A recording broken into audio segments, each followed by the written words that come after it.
পুরানো দিনের কথা, যখন ইনসাফের জন্য তলোয়ার উঠত আর সত্যের দাম সোনার চেয়েও বেশি ছিল। বাগদাদের কাছে দজলা নদীর তীরে গড়ে ওঠা এক শহর আলমাদিনায় এক হাকিমে থাকত। সুলেমান নাম ছিল তার। গরিব ছিল, কিন্তু মনের দিক থেকে ছিল সে বাদশাহ। তার ওষুধে ছিল শেফা, আর কথায় ছিল সততা। বাদশাহ জালালউদ্দিনের মহলে একটি ছোট্ট হাভেলি পেয়েছিল সে, যেখানে সে রাজপরিবারের লোকেদের চিকিৎসা করত। সকালের নামাজের পর থেকে সন্ধেবেলা আজান পর্যন্ত সে রোগীদের সেবায় নিয়োজিত থাকত। তার বাবা মা এই পৃথিবীতে আর বেঁচে ছিলেন না, কিন্তু তারা শিখিয়েছিলেন, বেটা, মানুষের আসল সম্পদ হল তার চরিত্র আর তার নেকি। একবার মাগরিবের নামাজের সময় যখন মহলের বাগানে সুলেমান একা পায়চারি করছিল, তখন এক বয়স্ক ফকির তার সামনে আসল। সাদা দাড়ি, ছেঁড়া পুরানো কাপড়, কিন্তু চোখে ছিল এক অদ্ভুত নূর। তুমি কি হাকিমে সুলেমান? ফকির জিজ্ঞেস করল। সুলেমান আদব বজায় রেখে মাথা নত করল। জি হুজরত, অধম সুলেমান। আপনি কিছু বলবেন? ফকির হাসিমুখে একটা পুরানো থলে সামনে রাখল। আমি অনেক দূর থেকে এসেছি, শুধুমাত্র তোমার সাথে দেখা করতে। তোমার পরোপকারী স্বভাবের কথা দূর দূরান্ত পর্যন্ত ছড়িয়ে আছে। হুজরত, আপনি আমাকে লজ্জিত করছেন। আমি তো কেবল একজন সামান্য হাকিমে। না সুলেমান, ফকির বলল, তোমার ভেতর বিশেষ কিছু আছে, এবং আগামী দিনে তোমাকে অনেক বড় পরীক্ষার মধ্যে দিয়ে যেতে হবে। আমি তোমাকে 3টে উপহার দিতে এসেছি। ফকির থলে থেকে 3টে জিনিস বের করল। প্রথম জিনিসটি ছিল একটি চমৎকার আয়না, যার চৌকাঠে অদ্ভুত সব চিহ্ন আঁকা ছিল। দ্বিতীয় জিনিসটি ছিল একটি পুরানো আংটি, যাতে সবুজ রঙের পাথর বসানো ছিল।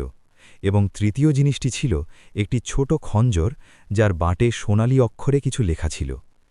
এই আয়না, ফকির বোঝাল, কোনো সাধারণ আয়না নয়, এটি হৃদয়ের উদ্দেশ্য দেখায়।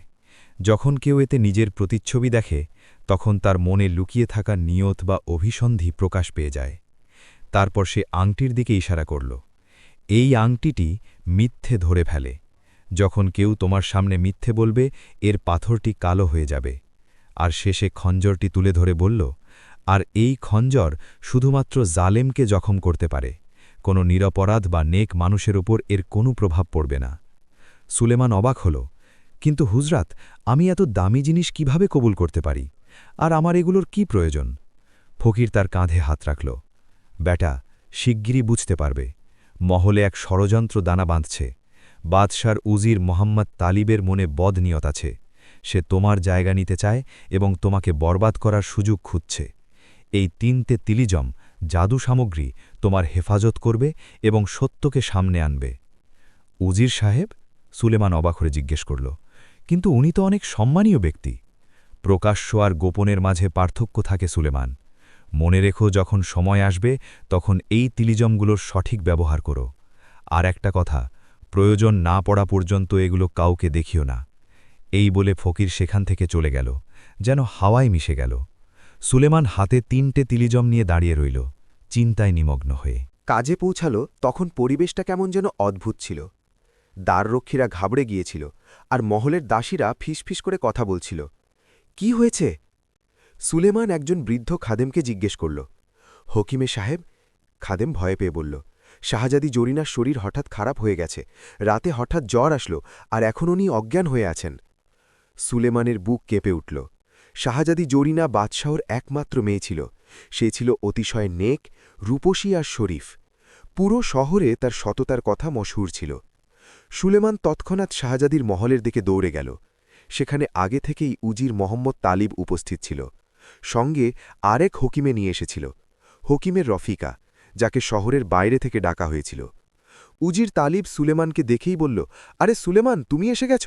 তোমার দেরি হয়ে গেল। হকিমের রফিক সাহেব বলেছেন যে শাহজাদির কোনো বিষক্রিয়ার ফলে কষ্ট হচ্ছে। সুলেমান শাহজাদিকে দেখল।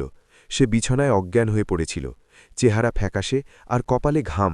সে দ্রুত নাড়ি দেখল, চোখ দেখল, আর জিহ্বার অবস্থা পরখ করল। এটি বিষ নয়, সুলেমান নিচু স্বরে বলল।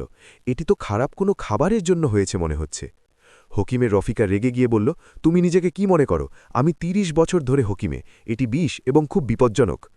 উজির তালিব বলল, সুলেমান, তুমি চুপ করো। হকিমের রফিক সাহেব অনেক বেশি অভিজ্ঞ। কিন্তু সুলেমান নিশ্চিত ছিল যে সে সঠিক বলছে। সে তার ওষুধের থলে খুলল এবং এক বিশেষ ধরনের শিকড় বের করল। তারপর সে একটি শরবত বানাল এবং ধীরে ধীরে শাহজাদিকে পান করাল। কিছুক্ষণের মধ্যেই শাহজাদি চোখ খুলল। সে নিচু স্বরে বলল, আমার কি হয়েছিল?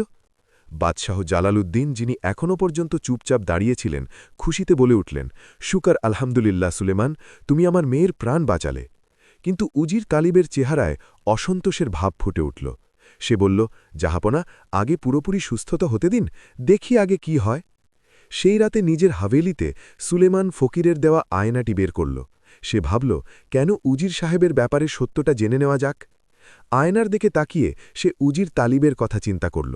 হঠাৎ আয়নায় একটি দৃশ্য ভেসে উঠল। উজির তালিব তার মহলে হকিমে রফিকের সাথে কথা বলছে। রফিকা, তুমি ভালো কাজ করেছ, শাহজাদির খাবারে সেই বিশেষ মশলা মিশিয়ে। উজিরের কণ্ঠস্বর আয়না থেকে আসছিল। কিন্তু এই সুলেমান মাঝখানে চলে আসলো, আমাদের ওর থেকে মুক্তি পেতে হবে। কিন্তু হুজুর, সে খুব হুঁশিয়ার, তাকে ফাঁসানো সহজ হবে না। আমি একটা ফন্দি আঁটব, শিগগিরই সুলেমানের ওপরই শাহজাদিকে ক্ষতি করার ইলজাম, অভিযোগ লাগবে। আর তারপর আমি নিজেই হকিমের জায়গা নিয়ে নেব এবং বাদশাহ আমার সব কথা মেনে নেবেন। সুলেমানের রক্ত জমাট বেঁধে গেল। ফকির ঠিকই বলেছিল, উজির তালিব সত্যি একজন মক্কার আর বদনিয়ত মানুষ। পরের কয়েকদিন সুলেমান খুব সাবধানে থাকল। সে জানত যে উজির তার বিরুদ্ধে কোনো না কোনো ষড়যন্ত্র করছে। সে তিলিজমগুলোকে সবসময় নিজের কাছে রাখতে শুরু করল। একদিন দরবারে বাদশাহ ঘোষণা করলেন, আমি খুব খুশি যে আমার মেয়ে জরিনা এখন পুরোপুরি সুস্থ হয়ে গেছে। সুলেমান, তোমার এই এহসান আমি কোনো দিন ভুলব না। উজির তালিব বলল, জাহাপনা, কিন্তু আমাদের এটা খুঁজে বের করা উচিত যে শাহজাদির এই কষ্ট কিভাবে হলো। কোথাও কোনো ষড়যন্ত্র ছিল না তো? বাদশাহ চমকে উঠলেন, ষড়যন্ত্র? আমার মেয়ের সাথে ষড়যন্ত্র কে করবে? জাহাপনা, এটা তো তদন্ত করলেই জানা যাবে। উজির চাতুর্যের সাথে বলল, আমি আপনার অনুমতি নিয়ে এর তদন্ত করতে চাই। বাদশাহ চিন্তা করে বললেন, ঠিক আছে তালিব, কিন্তু খেয়াল থাকে যেন কোনো নিরপরাধের ওপর দোষ না পড়ে। সেই রাতে সুলেমান তার হাভেলিতে অস্থির ছিল। তার মনে হচ্ছিল খারাপ কিছু হতে চলেছে। সে ৩টি তিলিজমকে আরও একবার দেখল আর দুয়া করল যে আল্লাহ যেন তাকে সাহায্য করেন।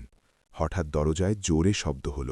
সুলেমান দরজা খুলল তো দেখল সামনে রাজকীয় সিপাহীরা দাঁড়িয়ে আছে। হাকিমে সুলেমান, এক সিপাহী বলল, উজির সাহেব আপনাকে এখনই ডেকেছেন, শাহজাদির শরীর আবার খারাপ হয়ে গেছে।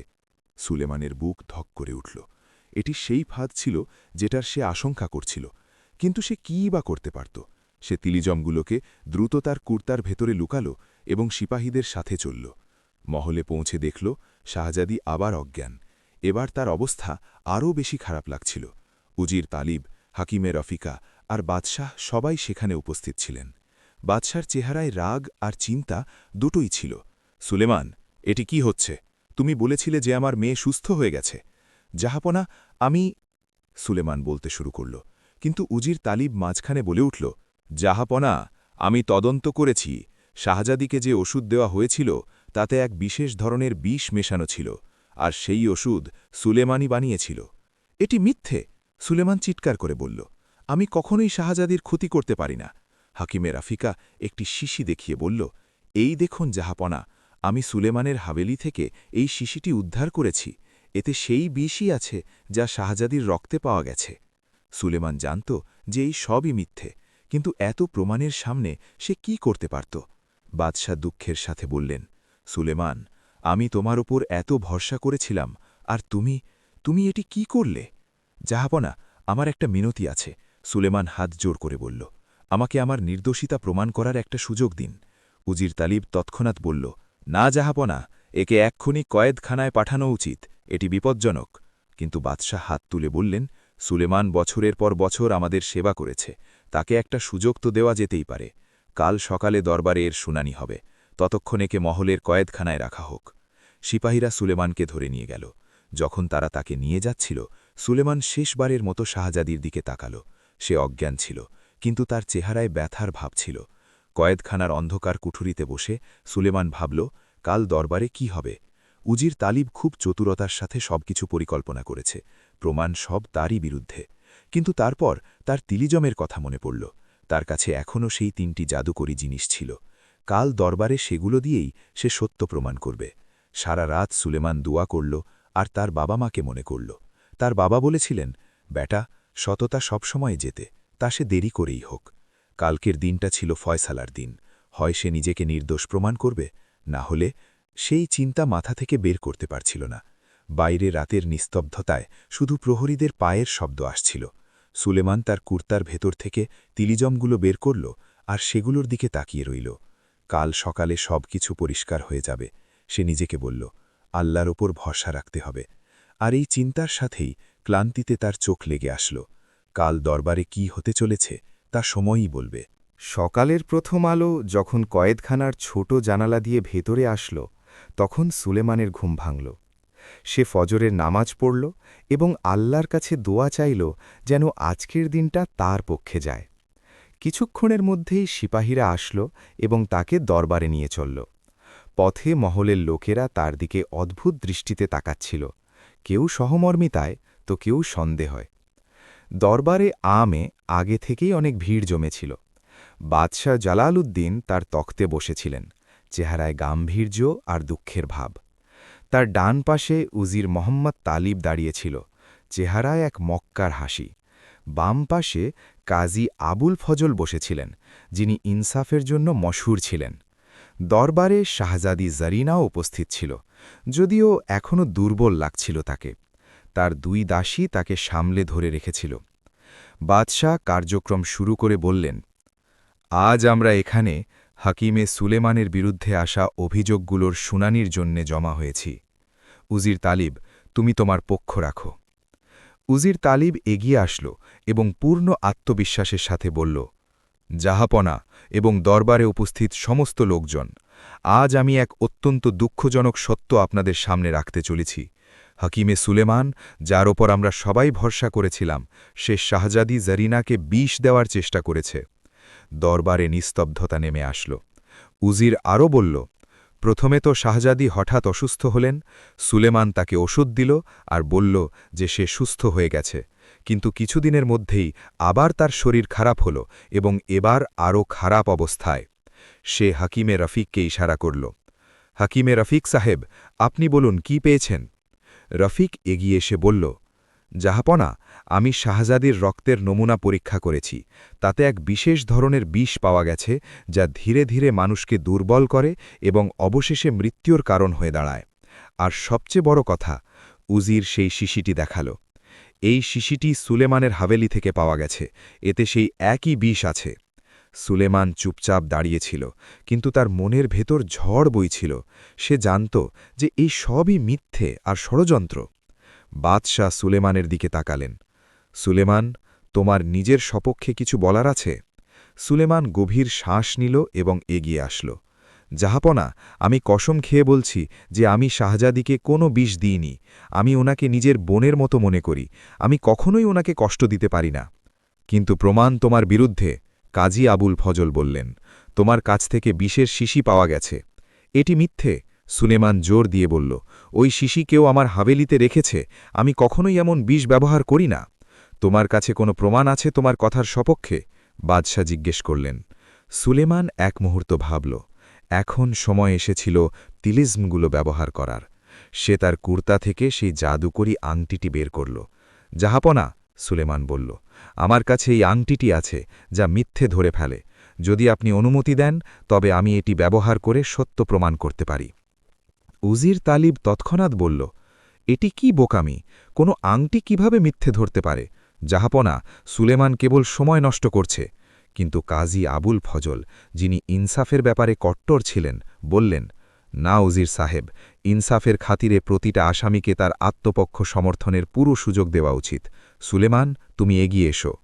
সুলেমান আংটিটি পরল এবং বলল, জাহাপনা, এই আংটি একটি বিশেষ তিলিজম। যখন কোনো ব্যক্তি এর সামনে মিথ্যে বলবে, তখন এর পাথরটি কালো হয়ে যাবে। দরবারে উপস্থিত লোকেদের মধ্যে ফিসফিসানি শুরু হয়ে গেল। সুলেমান বলল, আমি আরও একবার বলছি যে আমি শাহজাদিকে কোনো বিষ দিইনি। আমি ওনাকে নিজের বোনের মতো মনে করি, আমি কখনোই ওনাকে কষ্ট দিতে পারি না। তারপর সে উজিরের দিকে তাকাল। এখন উজির সাহেবকে জিজ্ঞেস করা হোক, তিনি কি নিজে এই ষড়যন্ত্র রচনা করেছেন? উজির তালিবের চেহারায় মুহূর্তের জন্য ঘাবড়ে যাবার ভাব দেখা গেল, কিন্তু সে নিজেকে সামলে নিল। এটি তো অভব্যতা! আমি বাদশাহর অনুগত খাদেম। তাহলে আংটির সামনে দাঁড়িয়ে বলুন। সুলেমান জোর দিল। বাদশাহ বললেন, তালিব, এতে ক্ষতি কি? যদি তুমি সত্যবাদী হও তবে বলে দাও। উজির বাধ্য হয়ে এগিয়ে আসল। সে বলল, আমি কোনো ষড়যন্ত্র করিনি। সাথে সাথেই আংটির সবুজ পাথরটি একদম কালো হয়ে গেল। দরবারে হুলস্থুল পড়ে গেল। লোকেরা একে অপরের সাথে কথা বলতে শুরু করল। এটি কিভাবে সম্ভব? উজির চিৎকার করে উঠল, এটি কোনো জাদুটোনা, এটি মানা উচিত নয়।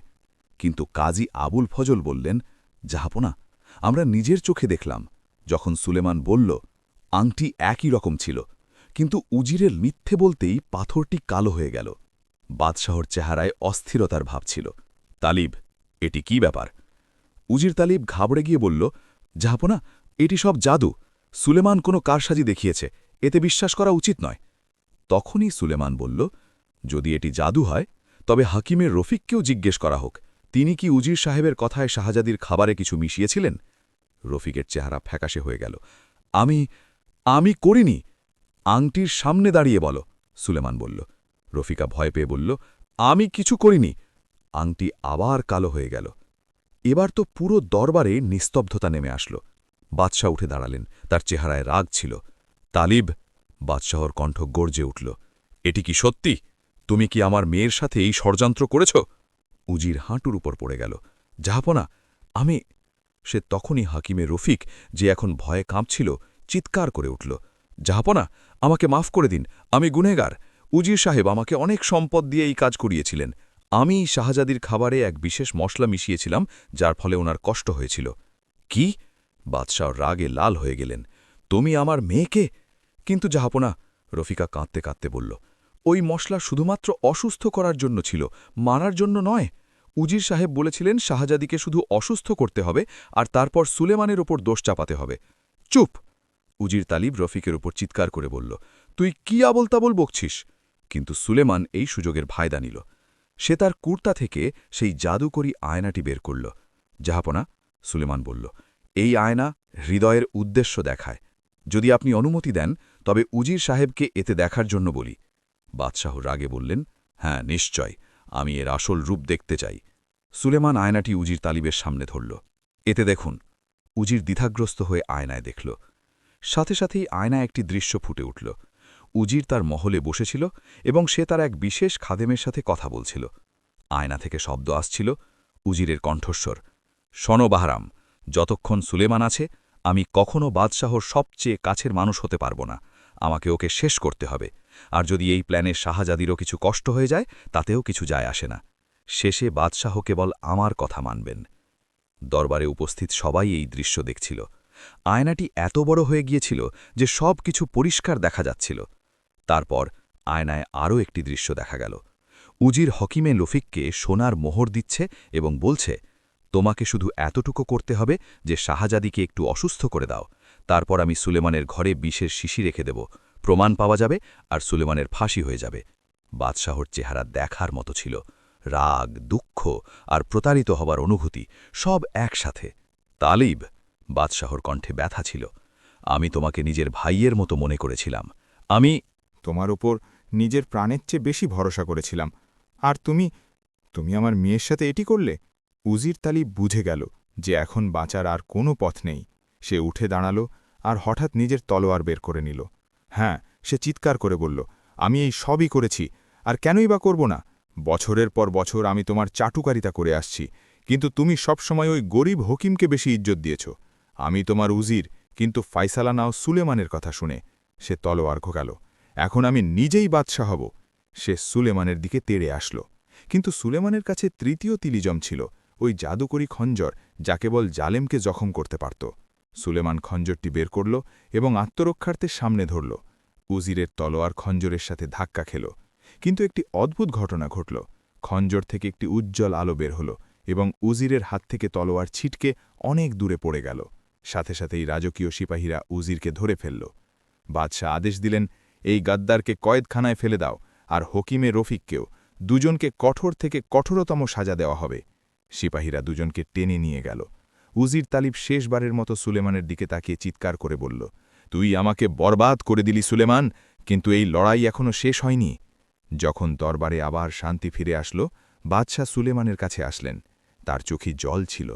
সুলেমান, বাদশাহ বললেন, আমাকে মাফ করে দাও। আমি তোমার ওপর সন্দেহ করেছিলাম।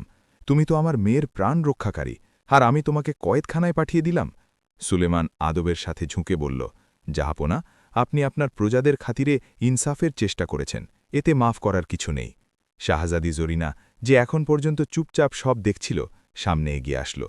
হকিমে সুলেমান, আপনি আমার প্রাণ বাঁচিয়েছেন, আমি আপনার এই এহসান কোনোদিন ভুলব না। সুলেমান বলল, শাহজাদি, এটি তো আমার কর্তব্য ছিল, আর এই তিলিজম, এগুলো যদি না থাকত তবে হয়তো আমি আমার নির্দোষিতা প্রমাণ করতে পারতাম না। কাজী আবুল ফাজাল জিজ্ঞেস করলেন, সুলেমান, এই তিলিজম তুমি কোথায় পেলে? সুলেমান সেই ফকিরের ব্যাপারে জানাল, কিভাবে সে তাকে 3টি তিলিজম দিয়েছিল এবং আসন্ন বিপদের খবর আগে থেকেই দিয়েছিল।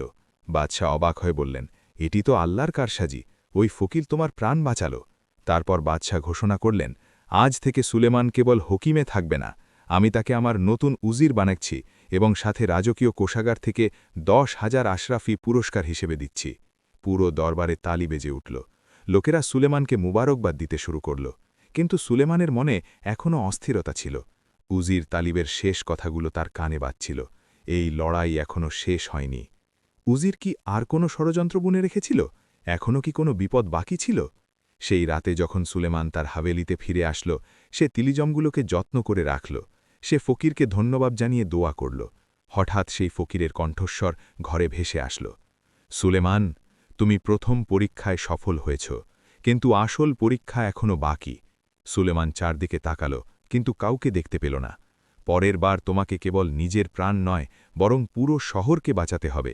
কণ্ঠস্বর আবার ভেসে আসল, তালিব তার সাথীদের ছেড়ে গেছে, যারা এখনও মহলে আছে, তারা বদলা নেওয়ার সুযোগ খুঁজছে। কারা ওই লোকগুলো? সুলেমান জিজ্ঞেস করল, কিন্তু কোনো জবাব আসল না, শুধু হাওয়ায় একটা ফিসফিসানি। সাবধান থেকো সুলেমান, তোমার আসল পরীক্ষা এখন শুরু হয়েছে। সুলেমান বুঝতে পারল যে এই সফর এখনও শেষ হয়নি। উজির তালিবকে তো ধরা হয়েছিল, কিন্তু তার সাথীরা এখনও বিপজ্জনক ছিল। পরদিন দরবারে সুলেমানকে আনুষ্ঠানিকভাবে উজির বানানো হল। বাদশাহ নিজে তাকে উজিরের পোশাক পরালেন এবং বললেন, সুলেমান, এখন থেকে তুমি আমার সবচেয়ে কাছের উপদেষ্টা। তোমার বুদ্ধি আর সততার উপর আমার পূর্ণ বিশ্বাস আছে। শাহজাদি জারিনাও সুলেমানকে মোবারকবাদ জানাল।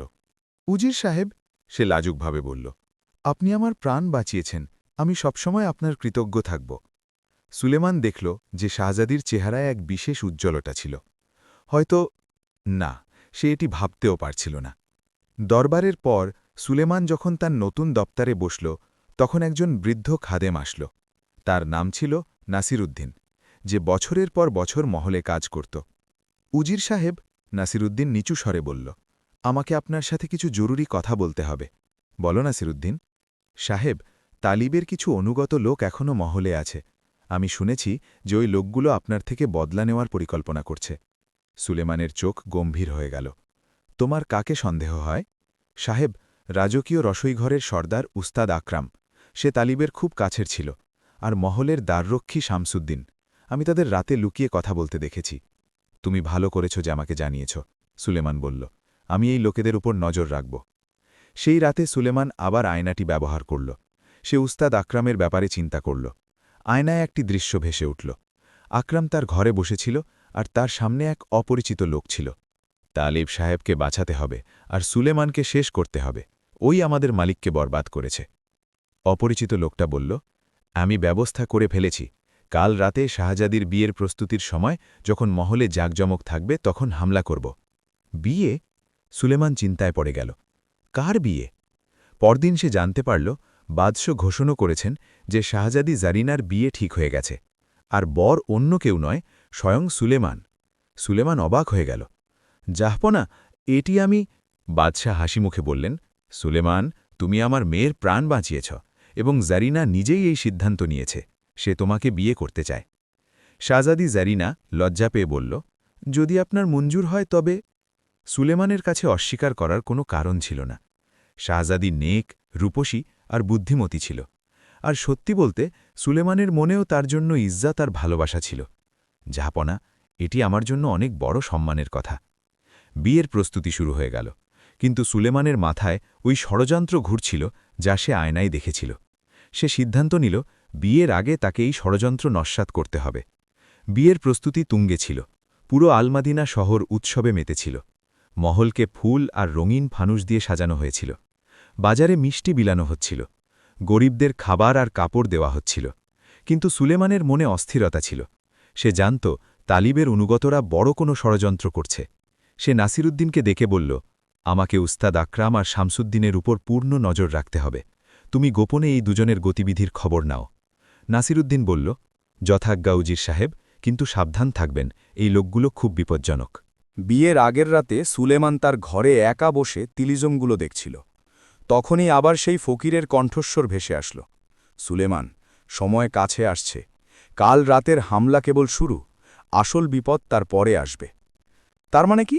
সুলেমান জিজ্ঞেস করল। তালিব এক বিপজ্জনক দলের সাথে হাত মিলিয়েছে।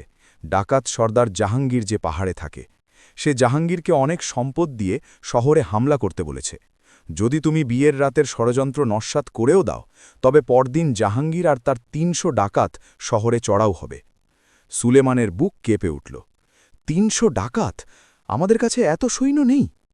সেজন্যেই তোমাকে তিলিজমগুলোর সঠিক ব্যবহার করতে হবে, ফকিরের কণ্ঠস্বর আসল। আর মনে রেখো, ৩টে তিলিজম একসাথে ব্যবহার করলে এক বিরাট শক্তি নির্গত হয়, কিন্তু ওই শক্তি কেবল একবারই ব্যবহার করা যাবে। একবার? তারপর কি হবে? তারপর তিলিজমগুলো চিরকালের জন্য প্রাণহীন হয়ে যাবে। তাই ভেবেচিন্তে ব্যবহার করো।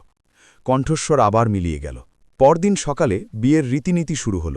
সুলেমানকে বরের পোশাক পরানো হল, চমৎকার শেরওয়ানি, পাগড়িতে কলগি আর তলোয়ার। শাহজাদি জরিনাকেও কনের সাজে সাজানো হল, লাল রঙের জোড়া, সোনার গয়না আর মুখে পাতলা ওড়না। দুপুরে নিকাহের কাজ সম্পন্ন হল। কাজী আবুল ফজল নিকাহ পড়ালেন। বাদশাহ তার মেয়ের হাত সুলেমানের হাতে দিলেন এবং বললেন, বেটা, এখন তুমি আমার পরিবারের অংশ, আমার মেয়েকে সব সময় সুখে রেখো। সুলেমান ওয়াদা করল, জাহাপনা, আমি নিজের প্রাণের চেয়ে বেশি শাহজাদির হেফাজত করব। শাহজাদি জরিনাও লাজুকভাবে বলল, আর আমি সব সময় আপনার সাথে থাকব। সন্ধেবেলা বড় ভোজের আয়োজন ছিল। পুরো শহরের গণ্যমান্য আর ধনী ব্যক্তিদের নিমন্ত্রণা করা হয়েছিল। মহলের বড় হলে টেবিল সাজানো হয়েছিল। উস্তাদ আকরাম আর তার টিন চমৎকার সব খাবার তৈরি করেছিল, বিরিয়ানি, কাবাব, কোরমা আর হরেক রকমের মিষ্টি। সুলেমান খুঁটিয়ে দেখছিল যে আকরাম বারবার একটি বিশেষ পাত্রের কাছে যাচ্ছিল। ওই পাত্রটি ছিল শাহজাদি আর সুলেমানের জন্যে বিশেষ শরবতের। সুলেমান গোপনে তার জাদুকরি আংটিটি পরে নিল। যখন আকরাম এসে বলল, উজির সাহেব, এই বিশেষ শরবত আপনার আর শাহজাদির জন্যে, একদম পাক এবং সাফ, তখন আংটির পাথরটি একদম কালো হয়ে গেল। সুলেমান বুঝে গেল শরবতে বিষ মেশানো আছে। সে শান্তভাবে বলল, শুক্রিয়া আকরাম, কিন্তু আগে তুমি নিজে এটি খেয়ে দেখাও। আকরামের চেহারা ফ্যাকাশে হয়ে গেল। কিন্তু উজির সাহেব, এটি তো... কি হয়েছে? সুলেমান কড়া স্বরে বলল, যদি শরবত পরিষ্কার হয় তবে খেতে আপত্তি কি? আকরাম ঘাবড়ে গিয়ে পিছিয়ে যাওয়ার চেষ্টা করল, কিন্তু সুলেমান সিপাহীদের ইশারা করে দিল, একে ধরে ফেলো। সিপাহীরা আকরামকে ধরে ফেলল। লোকেরা অবাক হয়ে দেখছিল, বিয়ের ভোজে এটি কি হচ্ছে? বাদশাহ জিজ্ঞেস করলেন, সুলেমান, ব্যাপার কি? সুলেমান শরবতের পাত্রটি তুলল আর বলল, জাহাপনা, এতে বিষ মেশানো আছে। আকরাম আমাকে আর শাহজাদিকে মারার ষড়যন্ত্র করেছিল। এটি মিথ্যে, আকরাম চিৎকার করে বলল, আমি কিছু করিনি। সুলেমান তার আংটিটি দেখালো। তাহলে এই আংটি তোমার মিথ্যে বলতেই কালো হয়ে গেল কেন? লোকেদের মধ্যে ফিসফিসানি শুরু হল। বাদশার আগে বললেন, আকরাম, সত্যি বলো, না হলে খুব খারাপ হবে। আকরাম হার মানল। জাহাপনা, আমাকে মাফ করে দিন। তালিব সাহেব আমার হিতাকাঙ্ক্ষী ছিলেন, তিনি আমাকে অনেক সাহায্য করেছিলেন। যখন ওনাকে কয়েদ করা হলো তখন আমি বদলা নেওয়ার কসম খেয়েছিলাম। তুমি একা নও, সুলেমান বলল, আর কে কে তোমার সাথে আছে? আকরাম চুপ রইল। তখনই বাইরে থেকে চিৎকার শোনা গেল। মহলের দরজায় হাঙ্গামা হচ্ছিল। নাসিরুদ্দিন দৌড়ে আসল। উজির সাহেব, শামসুদ্দিন কিছু বাইরের লোককে মহলে ঢুকিয়ে দিয়েছে, তারা অস্ত্রশস্ত্রে সজ্জিত। সুলেমান তৎক্ষণাৎ ব্যবস্থা নিল। সমস্ত মহিলা আর বাচ্চাদের ভেতরের কামরায় নিয়ে যাও, সিপাহীদের তৈরি থাকতে বলো। শাহজাদি জরিনা ভয় পেয়ে বলল, সুলেমান, সাবধান থাকবেন। সুলেমান তার হাত ধরল, ঘাবড়িও না, আমি সবাইকে মাহফুজ রাখব। বাদশাহ তলোয়ার তুললেন, আমিও লড়ব। কিন্তু সুলেমান বলল, না জাহাপনা, আপনি এখানেই থাকুন, আমি সামলে নেব। সুলেমান বাইরে দৌড়ে গেল তো দেখল প্রায় ২০-২৫ জন সশস্ত্র লোক মহলের ভেতরে ঢুকে পড়েছে। তাদের হাতে তলোয়ার, বল্লম আর খঞ্জর ছিল, আর তাদের নেতা ছিল এক লম্বা দুর্দান্ত চেহারার লোক, যাকে সবাই ফারহাদ বাহাদুর বলে ডাকছিল। ফারহাদ সুলেমানকে দেখেই হুঙ্কার দিল, তাহলে তুমিই সেই হকিম যে তালিব সাহেবকে বরবাদ করেছে? আজ আমি তোমার রক্ত পান করব। সুলেমান তার ওই জাদুকরী খঞ্জকটি বের করল। তোমরা এখনও ফিরে যেতে পারো, এই লড়াই তোমাদের নয়। কেবল কথাই বলে যাবে? ফারহাদ হাসল। হামলা করো। ২০ জন লোক সুলেমানের দিকে তেড়ে আসল। মহলের সিপাহীরাও এসেছিল, কিন্তু হামলাকারীদের সংখ্যা বেশি ছিল এবং তারা আরও ভালোভাবে লড়াই করছিল। সুলেমান তার খঞ্জর দিয়ে এক হামলাকারীর তলোয়ার আটকাল। খঞ্জর থেকে আবার সেই উজ্জ্বল আলো বের হল এবং হামলাকারীর তলোয়ার ভেঙে পুড়ে গেল। যখন দ্বিতীয় হামলাকারী তাকে আঘাত করতে আসল, তখন খঞ্জর তাকেও দূরে ছিটকে দিল। কিন্তু হামলাকারী অনেক ছিল, সুলেমান একা এত লোকের সাথে লড়াই করতে পারছিল না। তখনই সুলেমানের আয়নার কথা মনে পড়ল, যা হৃদয়ের উদ্দেশ্য দেখায়।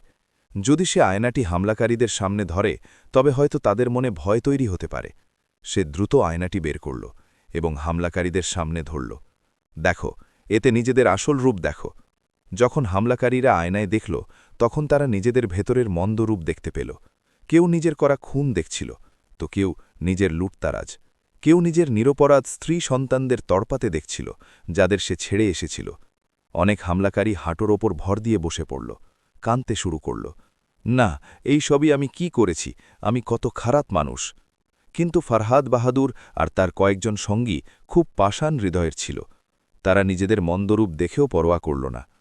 তোমার জাদুকরীকে আমরা ভয় পাই না, ফারহাদ চিৎকার করল এবং সরাসরি সুলেমানকে আক্রমণ করল।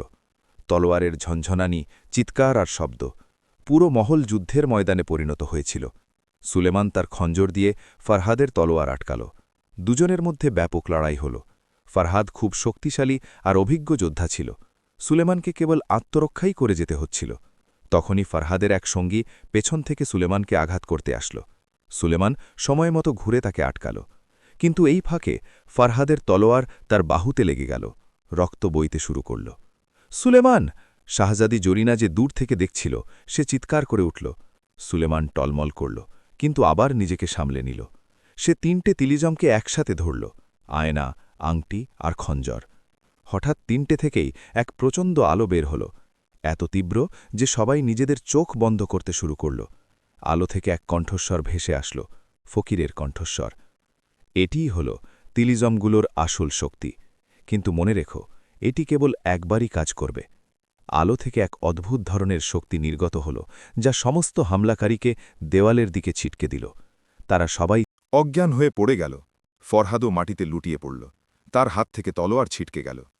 সিপাহীরা দ্রুত সমস্ত হামলাকারীকে ধরে ফেলল এবং বেঁধে ফেলল।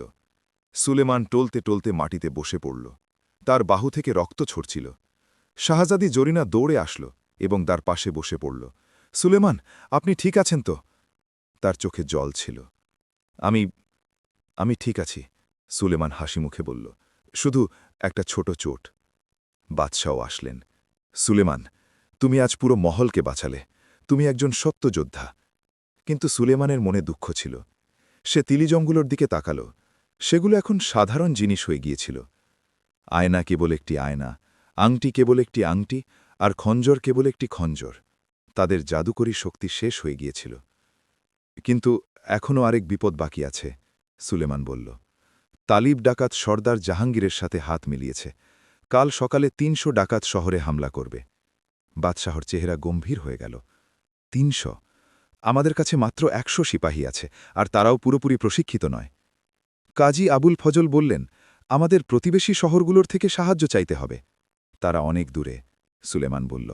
তাদের আসতে ৩-৪ দিন সময় লাগবে, আর জাহাঙ্গীর কাল আসছে। সবাই চুপ হয়ে গেল। পরিস্থিতি খুব খারাপ ছিল। তখনই শাহজাদি জরিনা বলল, সুলেমান, আমরা কি শহরের লোকেদের থেকে সাহায্য চাইতে পারি না? শহরে অনেক যুবক আছে যারা লড়াই করতে পারে। সুলেমানের চোখ উজ্জ্বল হয়ে উঠল। তুমি ঠিক বলেছ, আমরা এক রাতে এক বিশাল ফৌজ বানাতে পারব না, কিন্তু আমরা লোকেদের নিজের শহর রক্ষার জন্য তৈরি করতে পারি। বাদশা বললেন, তাহলে আর দেরি কিসের? এখনই ঢোল পিটিয়ে ঘোষণা করো, সমস্ত সুস্থ সমর্থ পুরুষ মহলের সামনে জমা হোক। সেই রাতে পুরো শহরে ঘোষণা দেওয়া হল। যখন লোকেরা জানতে পারল যে কাল ডাকাতদের হামলা হতে চলেছে, তখন শত শত মানুষ মহলের সামনে জড়ো হল। সুলেমান, যার বাহুতে পট্টি বাঁধা ছিল, সে সবার সামনে দাঁড়াল। ভাইয়েরা, কাল আমাদের শহরের ওপর বিরাট বিপদ আসতে চলেছে। ৩০০ খিল ডাকাত আমাদের লুট করতে, আমাদের ঘরবাড়ি পোড়াতে, আমাদের পরিবারকে ক্ষতি করতে আসছে। আমি জানি যে আমরা সবাই পেশাদার সৈনিক নই, কিন্তু আমরা কি আমাদের শহরকে, আমাদের ঘরকে, আমাদের স্ত্রী সন্তানদের বাঁচানোর জন্য লড়াই করতে পারি না? ভিড়ের মধ্যে থেকে এক বৃদ্ধ লোক বলল, উজির সাহেব, আমরা প্রস্তুত, বলুন কি করতে হবে। এক যুবক চিৎকার করে উঠল, আমরা আমাদের শহর রক্ষা করব, মরব কিন্তু হার মানব না। সুলেমানের মনে আশার আলো জাগল। সে সারা রাত ধরে মানুষকে প্রস্তুত করল। শহরের কামাররা অস্ত্র তৈরি করল। সুলেমান মানুষকে শেখালো কিভাবে ডাকাতদের বিরুদ্ধে লড়তে হয়, শহরের গলিগুলোতে ওত পেতে থাকা, ছাদ থেকে তীর চালানো, জাল বিছানো। শাহজাদি জরিনা এবং অন্যান্য মহিলারা খাবার ও ওষুধপত্র তৈরি করল। শিশুদের নিরাপদ স্থানে পাঠানো হল। সকাল হওয়ার আগে সুলেমান একা মহলের ছাদে দাঁড়িয়েছিল। সে তিলিজম্মলুর দিকে তাকালো, যা এখন প্রাণহীন হয়ে পড়েছিল। ফকির সাহেব, আপনি আমাকে এই তিলিজমগুলো দিয়েছিলেন, আর আমি সেগুলো ব্যবহার করে ফেলেছি। এখন আমার কাছে শুধু নিজের সাহস আর এই মানুষগুলোর সাথ আছে। আমি আশা করি যে এটি যথেষ্ট হবে। হাওয়াই ফকিরের কণ্ঠস্বর ভেসে আসল, সুলেমান, আসল শক্তি তিলিজমে ছিল না, আসল শক্তি তোমার ভেতরে আছে, তোমার সাহস, তোমার বুদ্ধি আর তোমার নেক দিল। শুধু নিজের উপর বিশ্বাস রাখো। সূর্য উঠতে শুরু করল। দূরের পাহাড়ের দিক থেকে ধুলোর এক মেঘ উঠতে দেখা গেল। তারা আসছিল, জাহাঙ্গীর আর তার ৩০০ ডাকাত। সুলেমান গভীর শ্বাস নিল। আসল যুদ্ধ এবার শুরু হতে চলেছিল। শাহজাদি জারিনা তার পাশে এসে তার হাত ধরল। আমি আপনার সাথে আছি। সুলেমান হাসি মুখে বলল, আমরা জিতব, আমাদের জিততেই হবে। তারপর সে নিচে গিয়ে নিজের ফৌজকে, অর্থাৎ শহরের সাধারণ মানুষকে শেষবারের মতো সম্বোধন করল। ভাইয়েরা, তারা আসছে, কিন্তু মনে রেখো, আমাদের খোলা ময়দানে লড়লে চলবে না। আমরা শহরের গলিগুলের সুবিধে নেব। তারা ভেতরে ঢোকা মাত্রই আমরা তাদের আলাদা আলাদা ভাগে ভাগ করে দেব। নাসিরুদ্দিন বলল, উজির সাহেব, গেটে আমরা কাঁটাযুক্ত বেড়া লাগিয়ে দিয়েছি, আর গলিগুলোতে জাল বিছিয়ে দিয়েছি। জাহাঙ্গীরের ফৌজ শহরের গেটের সামনে থামল। জাহাঙ্গীর জোরে ডাক দিল, আল মাদিনার লোক সকল, আমি জাহাঙ্গীর। যদি তোমরা লড়াই না করে নিজেদের খাজনা আর মাল সামান আমাদের দিয়ে দাও, তবে আমরা তোমাদের প্রাণ ভিক্ষে দেব, নয়তো সেটার গদা ঘোরাল, নয়তো এই শহর ছাইয়ের স্তূপে পরিণত হবে। বাদশাহ জালালউদ্দিনও দেওয়ালে চলে এসেছিলেন। তিনি জোরে বললেন, জাহাঙ্গীর, তুই হয়তো বদমাস, কিন্তু তোর কি এতটুকুও সৌজন্য নেই যে নিরপরাধ মানুষকে কষ্ট দিবি না? তালিব তোকে যা দিয়েছে আমরা তার দ্বিগুণ দিতে প্রস্তুত, শুধু ফিরে যা। জাহাঙ্গীর হাসল, এক ভয়ঙ্কর বুক কাঁপানো হাসি। তালিব সাহেব আমাকে শুধু ধনসম্পদ দেননি, তিনি আমাকে ওয়াদা করেছেন যে এই শহর আমার হবে, আর আমি আমার ওয়াদা পূরণ করব। সেটার ফৌজকে ইশারা করল, হামলা করো। ডাকাতরা চিৎকার করতে করতে শহরের দেওয়ালের দিকে দৌড়ে আসল। তাদের মধ্যে কয়েকজন তীরন্দাজ ছিল, যারা তীর চালানো শুরু করল। সুলেমানের লোকেরাও পাল্টা তীর চালাচ্ছিল। গেট বন্ধ রাখো, সুলেমান চিৎকার করে বলল, তাদের ভেতরে ঢুকতে সময় নিতে দাও। কিন্তু জাহাঙ্গীরের কাছে একটা বড় কাঠের গুঁড়ি ছিল, যা ১০-১২ জন মানুষ ধরে নিয়ে এসেছিল। তারা সেটা দিয়ে গেটে আঘাত করতে শুরু করল। ধম ধম ধম, গেট কাঁপতে শুরু করল। জলদি, সুলেমান তার লোকদের বলল, গেটের পেছনে আরও বাধা তৈরি করো। লোকেরা ভারী বাক্স, পাথর আর কাঠের গুঁড়ি গেটের পেছনে রাখল। কিন্তু জাহাঙ্গীরের লোকেরা খুব শক্তিশালী ছিল। অবশেষে এক জোরে ধাক্কায় গেট ভেঙে গেল। ভেতরে চলো, জাহাঙ্গীর চিৎকার করল। কিন্তু প্রথম ডাকাতরা ভেতরে ঢোকা মাত্রই তারা কাঁটাযুক্ত বেড়ার মুখে পড়ল। অনেক ঘোড়া কাঁটায় ফেসে গেল আর তাদের সাওয়ারদের নিচে ফেলে দিল। তীর চালাও, সুলেমান হুকুম দিল। ছাদে লুকিয়ে থাকা তীরন্দাজরা তীর বর্ষণ শুরু করল। ডজন গজন ডাকাত মাটিতে পড়ে গেল, কিন্তু বাকি ডাকাতরা এগিয়ে আসতে থাকল। জাহাঙ্গীর নিজেও ভেতরে ঢুকে পড়েছিল, নিজের গদা দিয়ে রাস্তার সব কিছু ভাঙতে ভাঙতে। নিচে নেমে আসলো নিজের তালোয়ার নিয়ে। গলিগুলোতে ছড়িয়ে যাও, তাদের ছোট ছোট দলে ভাগ করে দাও। লোকেরা সুলেমানের হুকুম মানল। শহরের সরু গলিগুলোতে ডাকাতদের আলাদা আলাদা করে দেওয়া হলো। এখন আর ডাকাতরা তাদের বেশি সংখ্যার সুবিধা পাচ্ছিল না। এক গলিতে ৫ জন ডাকাতের সামনে সুলেমান আর তার ১০ জন সাথী পড়ল। এক এক করে সুলেমান আর তার সাথীরা ওই গলির সব ডাকাতকে হারিয়ে দিল। কিন্তু শহরের অন্য অংশে যুদ্ধ আরও ভয়াবহ ছিল। বাজারে ডাকাতরা আগুন লাগিয়ে দিয়েছিল। কিছু দোকান জ্বলছিল। লোকেরা বালতি করে জল নিয়ে আগুন নেভাচ্ছিল। তখনই সুলেমান খবর পেল জাহাঙ্গীর মহলের দিকে এগোচ্ছে। সুলেমানের বুক কেঁপে উঠল। যদি জাহাঙ্গীর মহলে ঢুকে পড়ে তবে শাহজাদি আর বাদশাহ বিপদে পড়বেন। আমার সাথে এসো, সুলেমান চিৎকার করে মহলের দিকে দৌড়াল। পথে আরও ডাকাত তার সামনে পড়ল, কিন্তু সে তাদের সরিয়ে দিয়ে এগোতে থাকল। জাহাঙ্গীর, সুলেমান জোরে ডাকল, তোর যদি লড়াই করার ইচ্ছা থাকে তবে আমার সাথে লড়। নিরপরাধ মানুষকে মাঝখানে কেন আনছিস? জাহাঙ্গীর ঘুরে সুলেমানকে দেখল। তার চোখে পাগলামি ছিল। আরে, তাহলে এই সেই হকিমে যে তালিব সাহেবকে ধরিয়ে দিয়েছে? আজ তোর রক্ত পান করব। সে তার ভারী গদা তুলল আর সুলেমানের দিকে তেড়ে আসল। সুলেমান তালোয়ার দিয়ে গদা আটকানোর চেষ্টা করল, কিন্তু গদা এত ভারী ছিল যে তার ধাক্কায় সে পেছনে ছিটকে পড়ল। জাহাঙ্গীর হাসল। কি হলো হকিমে, এখন তোর জাদুকরি তিলিজাম কোথায়? শুনেছি কাল রাতেই তুই সবগুলোর ব্যবহার করে ফেলেছিস। বুঝতে পারল মহলের কোনো গাদ্দার জাহাঙ্গীরকে জানিয়ে দিয়েছিল যে তিলিজামগুলো এখন বেকার হয়ে গেছে। সে ওঠার চেষ্টা করল, কিন্তু জাহাঙ্গীর আবার গদা ঘোরাল। এবার সুলেমান গড়িয়ে নিজেকে বাঁচাল। গদা মাটিতে এমনভাবে ধাক্কা খেল যে পাথরের টুকরো উড়ে গেল। শাহজাদি জারিনার আওয়াজ আসল। সে মহলের জানালা দিয়ে দেখছিল। সুলেমান তার দিকে তাকাল। জারিনার চোখে ভয় ছিল, কিন্তু সুলেমান তাকে সাহায্য দেওয়ার জন্য হাসার চেষ্টা করল। আমি ঠিক আছি, সে চিৎকার করে বলল। তুই জিততে পারবি না হকিমে, জাহাঙ্গীর বলল। আমি শত শত মানুষকে মেরেছি, তুই কেবল এক ওষুধ বানানেওয়ালা। কিন্তু আমি আমার দেশের মানুষের রক্ষার জন্য লড়ছি, সুলেমান জবাব দিল। আর এই শক্তি তোর খুনে উন্মাদনার চেয়ে অনেক বেশি। তখনই সুলেমান একটা সুযোগ পেল। জাহাঙ্গীর সামান্য ভারসাম্য হারাল। সুলেমান তৎক্ষণাৎ হামলা করল আর নিজের তালোয়ার দিয়ে জাহাঙ্গীরের হাতে চোট করল। তালোয়ার জাহাঙ্গীরের হাত থেকে পড়ে গেল। তার হাত জখম হয়ে রক্ত বইতে শুরু করল। না! জাহাঙ্গীর চিৎকার করল। সুলেমান নিজের তলোয়ার জাহাঙ্গীরের গলায় ঠেকাল। যুদ্ধ শেষ জাহাঙ্গীর, নিজের লোকদের ফিরে যেতে বলো। জাহাঙ্গীরের চেহারায় হাড়ের গ্লানি ছিল। সে কখনো ভাবেনি যে একজন হকিমে তাকে হারিয়ে দেবে। ঠিক আছে, সে দাঁত কিরমির করে বলল, তুমি জিতে গেলে। সে নিজের ডাকাতদের ডাক দিল। পিছিয়ে যাও, যুদ্ধ শেষ। ডাকাতরা যারা পুরো শহরে ছড়িয়েছিল তারা ধীরে ধীরে পিছিয়ে যেতে লাগল। অনেকেই মারা গিয়েছিল, অনেকেই জখমি ছিল। শহরের মানুষ খুশিতে স্লোগান দিল, সুলেমান জিন্দাবাদ, আল মদিনা জিন্দাবাদ। কিন্তু সুলেমানের খুশি কয়েক মুহূর্তের জন্যই ছিল। তখনই নাসিরুদ্দিন দৌড়ে আসল। তার চেহারায় ঘাবড়ে যাওয়ার ভাব ছিল। উজির সাহেব, বড় বিপদ, তালিব কয়েদখানা থেকে পালিয়ে গেছে। কি? সুলেমান আর বাদশাহ দুজনেই একসাথে চিৎকার করে উঠলেন। কিভাবে পালালো? বাদশাহ জিজ্ঞেস করলেন। নাসিরুদ্দিন জানালো যে যখন যুদ্ধ চলছিল তখন কেউ কয়েদখানার প্রহরীদের মেরে তালিবকে ভাগিয়ে নিয়ে গেছে। হয়তো সেই একই ব্যক্তি যে জাহাঙ্গীরকে তিলিজমের কথা জানিয়েছিল। সুলেমানের বুক ধক করে উঠল। সবচেয়ে বড় বিপদ এখনও বাকি ছিল। তালিব আজাদ ছিল এবং সে নিশ্চয়ই বদলা নেওয়ার সুযোগ খুঁজবে। ওর কোনো খবর আছে? সুলেমান জিজ্ঞেস করল। কিছু লোক তাকে শহরের উত্তর গেট দিয়ে পালাতে দেখেছে, হয়তো সে পাহাড়ের দিকে গেছে। বাদশাহ বললেন, সিপাহী পাঠাও, ওকে ধরো। কিন্তু সুলেমান বলল, না জাহাপনা, এখন শহর সামলানো বেশি জরুরি। আগুন নেভাতে হবে, জখমীদের চিকিৎসা করতে হবে, আর এই যে ডাকাতগুলো ধরা পড়েছে তাদের দেখাশোনা করতে হবে। কিন্তু তালিব, বাদশাহ বললেন। সুলেমান বলল, তালিব একা। তার সব সাথী হয় মারা যাচ্ছে, না হয় ধরা পড়েছে। সে এখন বেশি ক্ষতি করতে পারবে না। আমি পরে ওর পিছু নেব।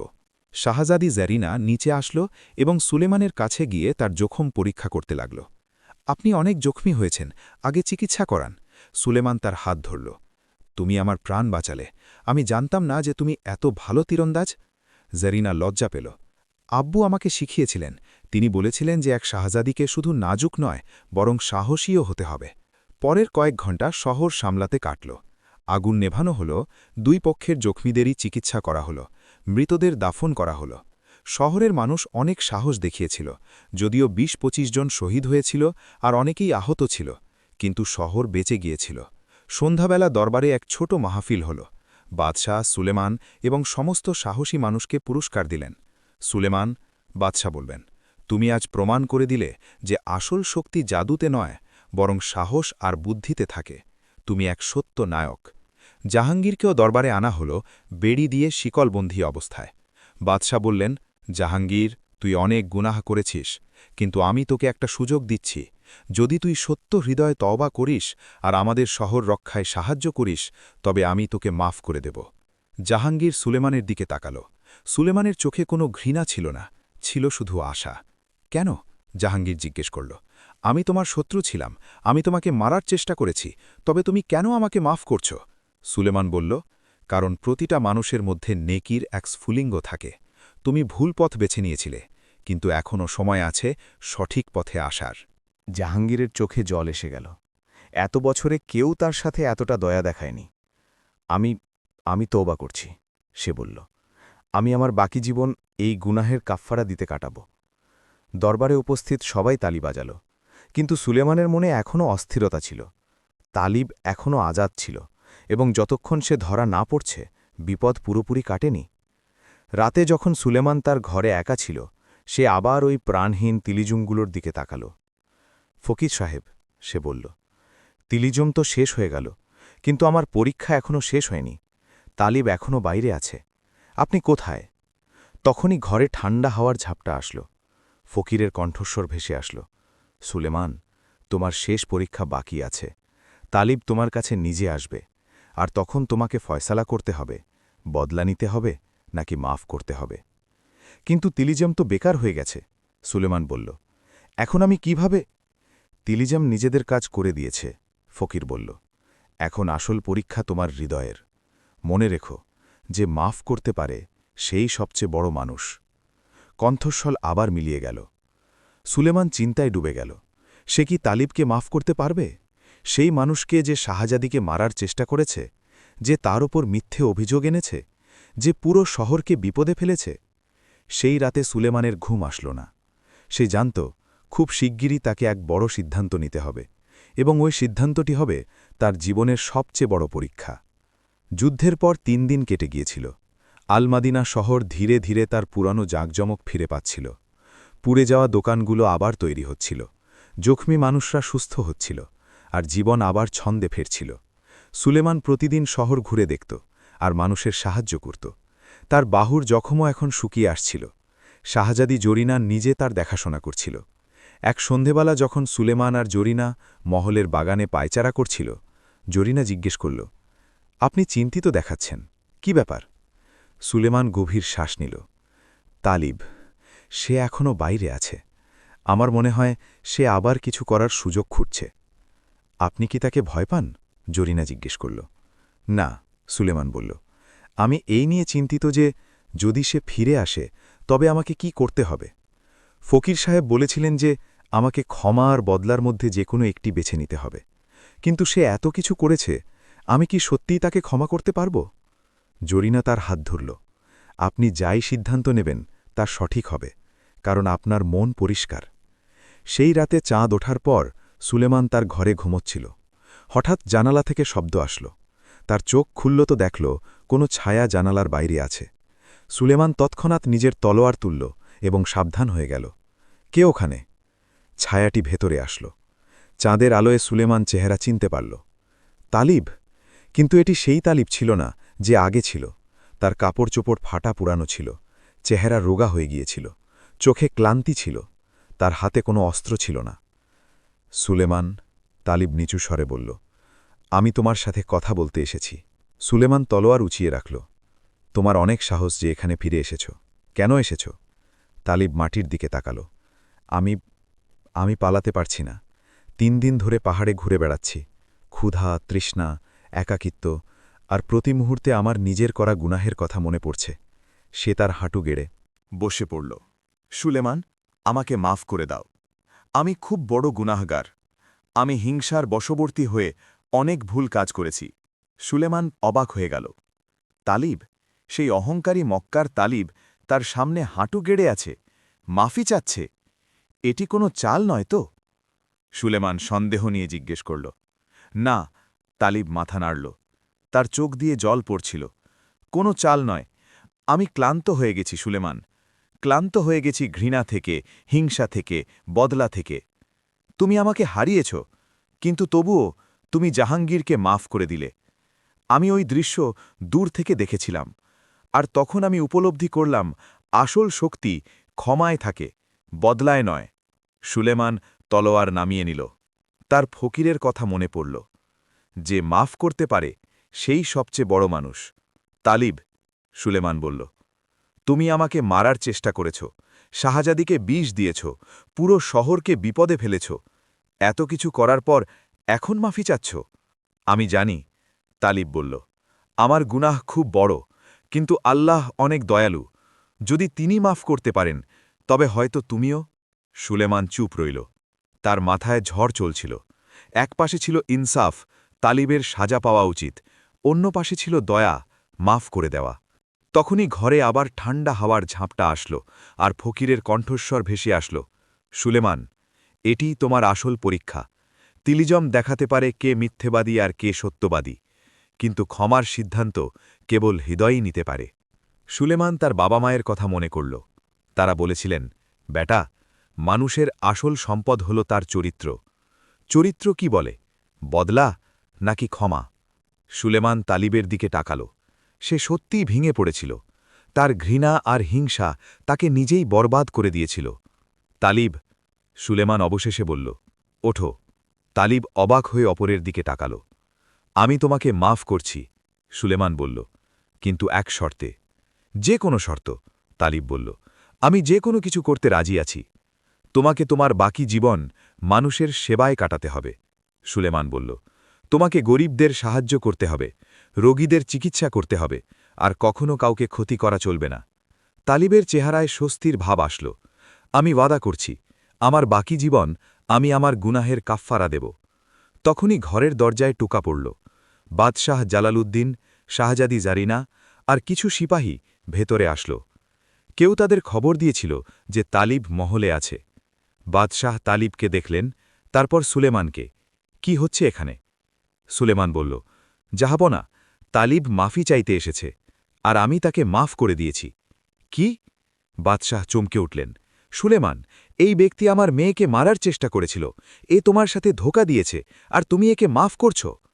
শাহজাদি জারিনাও অবাক হয়েছিল, কিন্তু তার চোখে সুলেমানের জন্য ইজ্জাত আরও বেড়ে গেল। সুলেমান বলল, জাহাপনা, এক বৃদ্ধ ফকির আমাকে শিখিয়েছেন যে আসল শক্তি ক্ষমায় থাকে। যদি আমরা প্রতিটা ভুল করা মানুষকে সাজা দিই আর মাফ না করি, তবে ঘৃণা কখনো শেষ হবে না। তালিব নিজের গুনাহ কবুল করেছে আর তওবা করেছে। এখন তাকে এক নতুন জীবনের সুযোগ দেওয়া উচিত। বাদশাহ লম্বা শ্বাস নিলেন। তারপর তালিবের দিকে তাকালেন। তালিব, তুই আমার সবচেয়ে কাছের বন্ধু ছিলি। তুই আমার ভরসা ভেঙেছিস। কিন্তু যদি সুলেমান, যাকে তুই সবচেয়ে বেশি ক্ষতি করেছিস, সে তোকে মাফ করতে পারে, তবে আমিও পারি। কিন্তু মনে রাখিস, এখন তোকে প্রতি মুহূর্তে প্রমাণ করতে হবে যে তুই বদলে গেছিস। তালিব দুজনের পা ছুল। আমি ওয়াদা করছি, আপনারা আমাকে যে সুযোগ দিয়েছেন, আমি তার সদ্ব্যবহার করব। শাহজাদি জরিনা সুলেমানের কাছে আসল। আপনি সত্য হৃদয়ের মানুষ, সে নিচু স্বরে বলল। আজ আপনি প্রমাণ করে দিলেন যে নেকি সবচেয়ে বড় শক্তি। সেই রাতের পর তালিবকে মহলের এক ছোট কামরায় রাখা হল।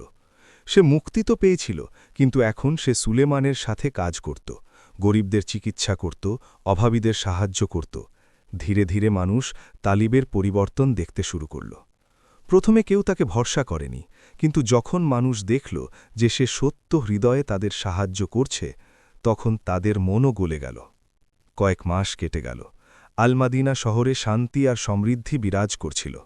সুলেমান এক নেক আর বুদ্ধিমান উজির হিসেবে নিজেকে প্রমাণ করল। তার আর শাহজাদি জরিনার জুটি এক দৃষ্টান্ত হয়ে রইল। একদিন যখন সুলেমান তার ঘরে বসেছিল, ফকির আবার প্রকট হলেন, এবার সামনে আসল রূপে।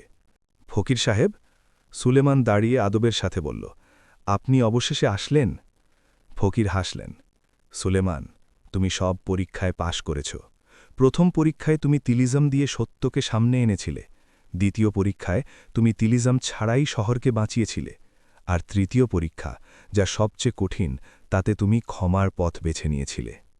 কিন্তু ফকির সাহেব, সুলেমান বলল, তিলিজম তো শেষ হয়ে গেছে, সেগুলো কি আর কখনো? ফকির হাত তুললেন। না, তিলিজম আর কখনো জাদুকরি হবে না, কিন্তু তোমার সেগুলোর প্রয়োজনও নেই। সে সুলেমানের বুকের দিকে ইশারা করল। আসল তিলিজম এখানে আছে, তোমার হৃদয়ে, তোমার বুদ্ধি, তোমার সাহস, আর সবচেয়ে বড় কথা, তোমার ক্ষমা করার শক্তি। এই 3টে জিনিস যে কোনো জাদুকরি তিলিজমের চেয়ে অনেক বেশি শক্তিশালী। কিন্তু আপনি আমাকে ওই তিলিজমগুলো কেন দিয়েছিলেন? সুলেমান জিজ্ঞেস করল। তোমাকে বিশ্বাস করানোর জন্য। যতক্ষণ তোমার কাছে তিলিজম ছিল তুমি সেগুলোর ওপর ভরসা করেছিলে, কিন্তু যখন সেগুলো শেষ হয়ে গেল তখন তুমি তোমার ভেতরের শক্তিকে চিনতে পারলে। তিলিজম কেবল একটা মাধ্যম ছিল, আসল উদ্দেশ্য ছিল তোমাকে তোমার আসল শক্তির সাথে পরিচয় করিয়ে দেওয়া। সুলেমান বুঝতে পারল। তাহলে এ সবই এক শিক্ষা ছিল? হ্যাঁ, ফকির বললেন, আর তুমি খুব ভালো করে শিখেছ। এখন তুমি কেবল একজন হাকিমে নও, শুধু একজন উজিরও নও, তুমি এক প্রকৃত নেতা, যে বুদ্ধি দিয়ে ফয়সালা করে, সাহস দিয়ে লড়াই করে আর হৃদয়ে দিয়ে মাফ করে। ফকির তার ঝুলি থেকে একটি পুরানো বই বের করলেন। এটি তোমার জন্য।